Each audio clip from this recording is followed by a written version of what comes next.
So we're working guard passing. We're focusing on the leg weave this week. That's our primary pass we're looking at. Our primary guard passing concept is that we're going to look to turn our opponent's legs into levers to allow us to rotate and turn their guard in a different direction so that we can go around it and then box their hips in. That's a guard pass. That's an efficient guard pass, right? Just kind of jumping over someone's legs is just not an efficient way to approach it. So on Tuesday, we were looking at a little warm-up with the engagement phase to show us how to get into a dominant position to control our opponent's guard. And then we were looking at our leg weave. So what we're going to work on today is going to be some troubleshooting and some different variations of the leg weave finish.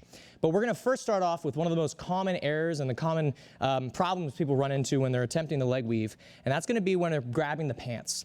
So this is going to be pretty much a hard stop for the leg weave. Okay, so if I'm in this position and my partner's reaching down and grabbing my pants here on this side, this essentially eliminates my ability to leg weave because I can't take this foot and step out to do a kickstand. I can start to do the leg weave, right? I can bring my hips up. I can even get a dominant angle and bring this knee in a little bit. But now, because he's holding my pants, it's just really hard for me to get this leg free. Let's be clear. He's holding my pants. This is what we call a proxy control because he's controlling something which controls my body. If he's directly controlling my ankle, this is a much easier grip to get, but it's way weaker, right? If he's just grabbing my ankle, it's pretty much a guarantee I can just kick my foot out of that. All right, so let's be clear here. If they're grabbing the ankle, it's very easy to just overpower their fingers because essentially it's their fingers versus our entire leg. We'll almost always win that battle. But the pant grip is way more difficult to deal with. That's why the pant grip is strong. But again, it's a little bit harder to get. So let's look real quick at how we're attaining it. We're doing a cuff grip, just like we did with the spider guard last week, where we're creating a fold and then we're wrapping our fingers inside the material. It's the exact same grip. It's illegal and not advised to stick your fingers inside of the materials, inside of the pants rather. So if he flips the grip around and goes up underneath here, this is an illegal grip, okay? So the reason that this is illegal is for safety. If you stick your fingers inside and now I start just imagining like I don't really know what I'm doing, and I just start wildly kicking my leg, your fingers are inside of my pant leg, and now it's just more likely that they'll get jacked up. So we keep our hand on the outside, and then we grab the material. So again, this is how we're going to be grabbing the pant grip, and this is the problem that we're running into. So let's see what we're going to do to address that. So I'm going to start in the exact same way. Everything's the same. I'm grabbing the collar. I'm grabbing the belt here on the side. I'm going to start to walk until I feel like I got that dominant angle, and I've noticed, aha, he's got the control of my pants, right? Sometimes we don't really know until it's sort of hitting us in the face. We may not realize that we have this leg stuck until I go to try to step out, and then I'm not able to do it. So what we're going to do is we're going to do a slight hip adjustment to allow us to break this grip with our leg. We may be tempted to start reaching and fumbling with our hands to try to pull it away, but it's not necessary. I'm going to demonstrate the actual grip break, and then we'll go right back to leg weave. So check this out, guys. And now I'm right back to the same leg weave position, and I'm ready to pass the exact same way we did. So what am I doing? Well, I'm essentially just doing a flat sprawl, okay? So if anyone's familiar with wrestling, I'm just doing a flat sprawl to drive my weight and my hips down and back just slightly to make the grip essentially so uncomfortable that he needs to let go, or else he risks hurting his own fingers. So what we're doing again, guys, is we're going here, and I'm getting into my leg weave position, but I can't make the kickstand. So I'm going to keep my chest heavy. I'm keeping my grips engaged. I'm going to take the leg weave leg, and I'm actually just going to take it out and bring it to the other side of his hip. But look how I'm immediately getting my hips heavy again. The second this leg comes out, if I just start to stand up, well, I give him all the space he needs to re-guard. So remember, our goal is to turn the guard away. So once I bring this knee out, we're going to use a placeholder to keep it pinned down or to keep his legs turned away. And the placeholder will be our hips and our chest. So as I bring this knee out, I bring my hips and my chest heavy. So this position should look very familiar. It's our old 50-50 squat, just like we did from headquarters. It's the exact same stance we go in headquarters, just at a slightly different angle. So now once I'm in this position, I'm going to start to do a flat sprawl with both of my legs. So I'm going to start to drop my hips on the floor as I take my knees and start to drive them behind me. Again, this is going to hurt for the bottom person's hand. So the best thing to do is if a grip starts to hurt, let go of it. So that way you don't injure your fingers. So again, I'm going to start to just drop my hips and drive my knees back. Now, he's no longer grabbing this pant leg. So that means I can now just hop back up, reinsert my knee, and now I'm right back where I was. So we were just dealing with a common dilemma of them grabbing onto our pant leg here. Again, once I'm in this position, guys, finish as we did before. All right, so let's look at this from the rear. So we're in headquarters. Okay, they're grabbing the leg here. If they grab the other pant leg, guys, this really doesn't make that big of a difference, right? So let's say if it's just grabbing the other one. Yeah, if they're grabbing this one, it's relatively easy for me to break it just because of the angle my leg will be taking. It's very hard for him to hold it because I'm pulling the grip against his own thigh here. So again, the problem is when they're grabbing my right leg, that will make the kickstand. So I'll start the same way, hips up, insert the leg weave, and now I'm blocked. I can't make the kickstand. So again, I take the knee out, hips heavy. Okay, I'm still right back in that headquarters position. Now I'm gonna start to drive my hips to the mat and just sprawl my hips back. That's gonna break the grip. I'm basically just laying on my belly, but my belly is laying on his knees. So now that I'm here, I'm just gonna recompose that leg weave position. Get up, slide the knee in, make a kickstand.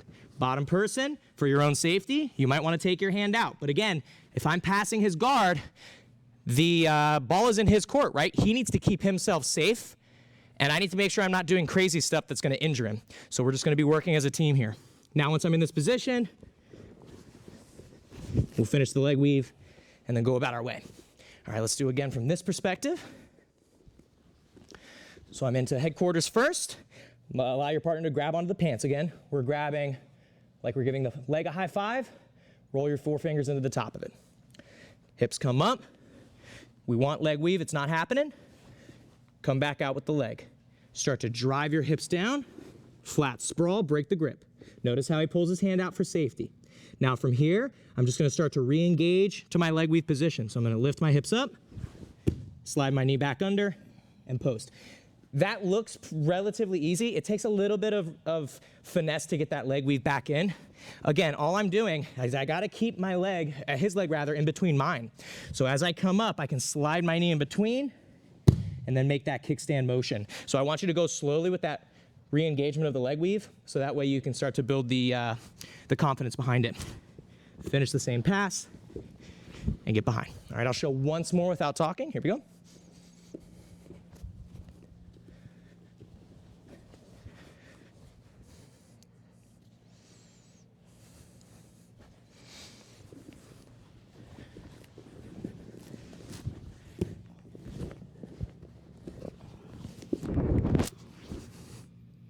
And then again, we finish just in that same leg drag position. Alrighty, guys. So does anyone have any questions on this first sort of problem-solving technique that we're working on today? Yes? When you are in this position behind them, can they bring that leg that's now free up? That's the goal. I got to keep my whole weight on top of their legs, right? So I'm basically taking all my weight, 150 pounds, and laying it right on top of their legs. So that way, hopefully, it won't be able to come back in. And again, I'm not gonna sit here for long. As soon as I sprawl, I feel the grip break, boom, I re-engage with the leg weave. All right, guys, anyone see it again? We good?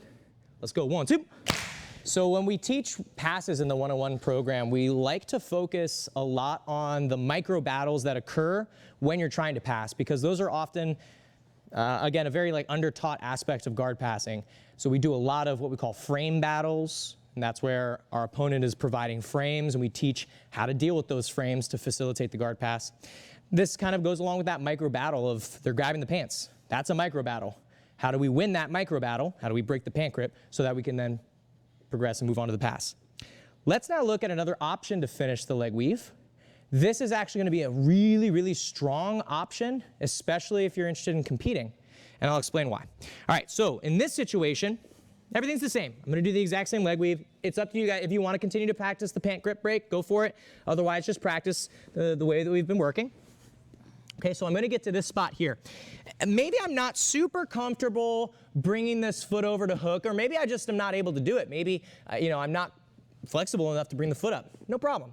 So what we're gonna do instead is we're gonna start to go straight through his legs and go to the mount. And that seems kind of odd and confusing, right? Because there's like this giant essentially knot of legs here. How are we gonna go through it? Well, I'll demonstrate slowly here.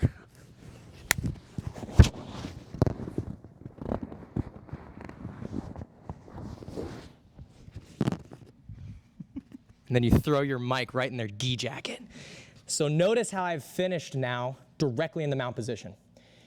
Passes that take us directly to the mount, the second strongest position in jiu-jitsu, that's really, really powerful. Not only am I getting to, a superior pinning position, way better than the mount, side mount or knee on belly, but competitively, this would award me 7 points. 3 points for the guard pass and 4 points for the mount.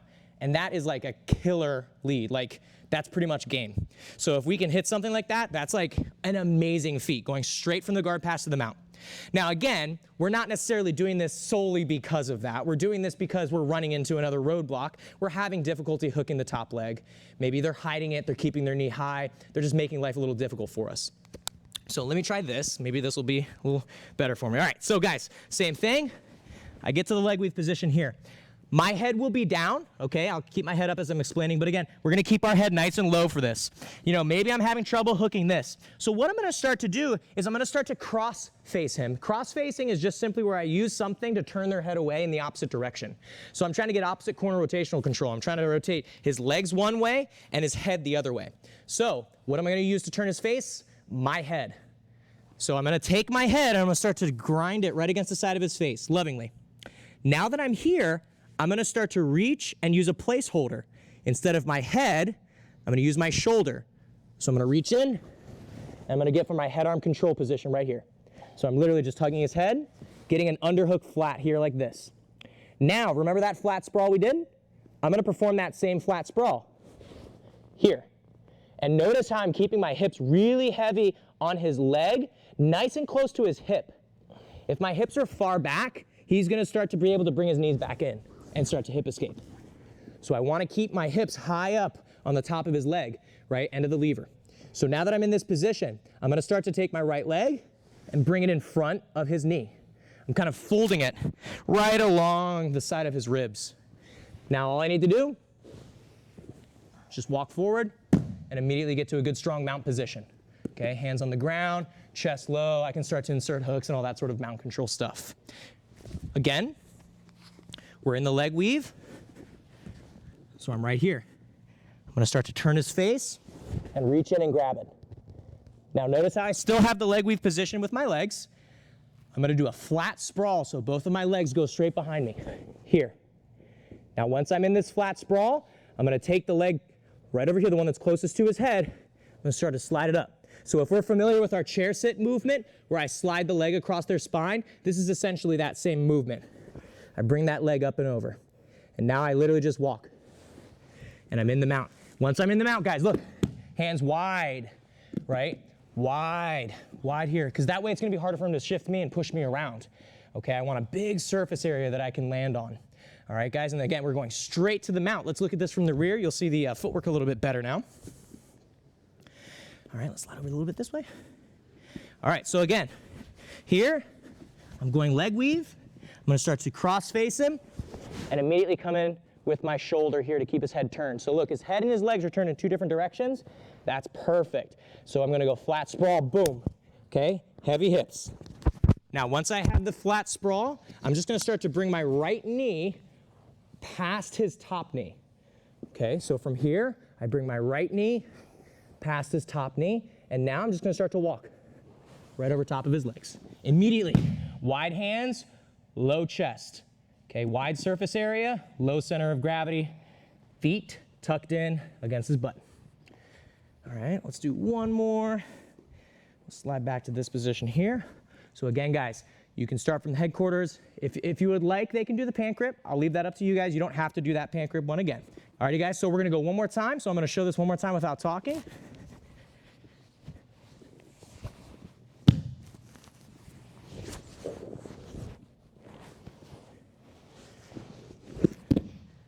And so once I'm done, again, I have a nice low base, hands are wide, and again, I'm in a super dominant pinning position here. All right, does anybody have any questions on this little finish variation? I should mention, because I would be silly not to, this is Coach Gene's preferred method of finishing the leg weave, and it is awful. So there you go, yes. Can it still work if they deny your knee access to the ribs by putting your elbow down in the way? Well, that's why I'm cross-facing them to make it harder for them to get any meaningful push with the elbow. So it's not really gonna make that huge of a difference because again, I'm twisting him in 2 separate directions, really breaking his posture, making it really hard for him to start to defend. All right, guys, any other questions? All right, so let's go ahead and practice this one. Be nice to your partner, okay? Because they get revenge on you next. Ready, 1, 2. All right, so this was looking pretty good. I want to talk about a couple of the common errors that I was noticing. So first, allow me to take a step back, and I apologize for not being clear on this. Head-arm control refers to a position where I'm taking my arms, and I am grabbing his head and his arm. So in our traditional side mount position, our chest is on their chest, we hug their head with a cross face, and we hug their arm, getting an underhook position. This is our head-arm control. So I apologize for not being clearer on that point, guys. We're going to that position, our head-arm control. And again, my head comes across to get to the other side, and as it's going across, I'm pushing his face away, and then my shoulder is replacing my head. So this is a placeholder. My shoulder replaces the head. Another common error that I was noticing is that a lot of us were jumping the gun a little bit, right? We were doing the sprawl a little early. So I go leg weave here. I control his upper body before I start the pass, okay? Because if I just start sprawling and moving my hips, then I allow him to get his guard back. So I break his posture first. Right now, his posture is not actually broken. He's just turned in one direction. I need to get his spine twisted in 2 different directions. Now I've broken the kinetic chain, making it a lot harder for him to generate any force. So again, once I'm here, I use my head to push, and I grab the head and the arm. Now I can sprawl, and because his body is turned, his posture is broken, he can't generate any meaningful force. I beat the top knee. Notice how I'm just bringing my leg right over top of his, and then I just start to walk. All right, at the end, of course, I'd rather not have them on their side. That is gonna allow them to start to hip escape easier, so I would like them flat on their back if possible. So we'll touch those details up. I just want to show something very, very quickly here, and if you're, a little higher level, you feel comfortable, you can definitely practice this as well. I just want to show you how the leg weave can connect to some other passes. Just one in particular. So I want to show how the leg weave connects to the knee cut very, very well. So for those of you who are like, you've been in our 101 program for a while, you know the knee cut is such a cornerstone of our passing system. So I'd like to demonstrate that. I get into my headquarters position. If I'm attacking the leg weave, again, I'm trying to create that dominant angle on the top knee. If my partner is fighting that dominant angle so hard, he's really pulling that knee back out, he's not allowing me to turn his knees that way, then I'll just come over and turn them the other way and finish the knee cut instead. Okay? So again, for those of you who are familiar with the knee cut, I'll show that again slow motion. Then I can just start to attack the knee cut instead.